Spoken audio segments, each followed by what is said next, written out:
Ashreen has been part of Bangladesh's basketball team for several years, an activist promoting women's equality in sport, and the founder and chairperson of the first female-led non-profit organization promoting girls and women's basketball, Deshi Ballers. I'll keep it brief so that you can talk about your own work, your challenges, and your wins. I give the microphone to Ashreen Mridha now. Thank you so much for having me here, and I'm so inspired to listen to all of these stories of such amazing female athletes across the region.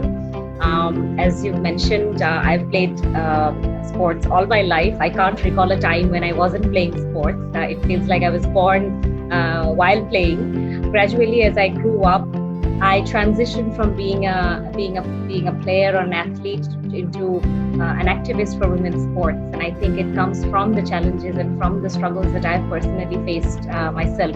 We are a cricket-dominated nation. I think we are a cricket-dominated region, so to speak. Naturally, other sports such as basketball, struggle to find the infrastructure and the funding to grow, and of course, majority of the investments and media coverage goes behind the bigger sport, which is great, and it's worked out really well for us. But the smaller sports, especially those that require, an engineered court, because unlike cricket and football, you can play it on an open field, but basketball is something where you actually need an engineered ground. So these sports really struggle to get recognized in a country where cricket is so big. The participation of girls in sports is generally low, and it's a global issue. Particularly in Bangladesh, coming from primarily a Muslim country, culturally girls are not encouraged to play outdoor sports. There's an increasing pressure of academics that leads children, especially girls, to deprioritize sports from their childhood. But the biggest challenge is, I think, sports is encouraged as a passion and not as a profession, and simply because of some of the things that the other athletes mentioned, there is no money. I have played basketball for the national team for many years. I never earned a salary, not a decent enough salary to sustain a living or to support my family, and hence I had a job on the side, and I was a part-time athlete. I would have loved to be a full-time athlete, but I couldn't be. And to get more and more girls into sports, I think every single person has a role to play. It's not only the federation or the sports bodies, problem to solve. I think our friends, our parents, our uncles, aunts, teachers, coaches, and more importantly, our brothers, our husbands, the men in our family need to step up and show up and speak for us. I think gender equality is not only a woman's problem to solve anymore. Right now, the more important thing to focus on is the development of sports for girls. I think more focus needs to go behind encouraging girls to come play. Is it really that women can't excel in sport? Look at our Bangladesh cricket team, and look at our Bangladesh football team, and all the other women who've done well. Sometimes they've done better than our women, our men, and clearly we still don't get the respect that we deserve. In basketball, we still don't have a women's national league, despite having a national team since 2009, and I was part of the team, the first team that Bangladesh had for women's basketball.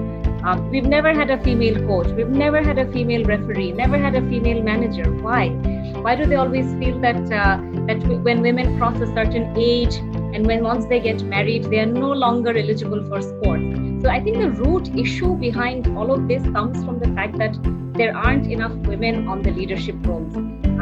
In the boards of the sports federations and the places where these decisions are made. And by representation, I don't mean that, give women a token seat where she will just sit and be part of a meeting, but without any empowerment or without any right to make a decision. We must have active women on these boards who can connect with these female players, who can talk to us, who can understand these challenges and then formalize actions to solve those. And if I give the example of the non-profit that I'm running, Deshi Ballers, I have 7 members working for me. 4 of them are women. So naturally, obviously women's sports development is a top priority in the organization that I'm running. So unless you have a 50-50 ratio on the table where decisions are made, you cannot have equal opportunities for both boys and girls in sport. Yeah, I'm so glad because you raised so many things. I mean, you talked about, the challenges that being an amateur sport, not getting a salary, how difficult that is. You can't sort of pursue a sport as a passion and yet to do really well in it.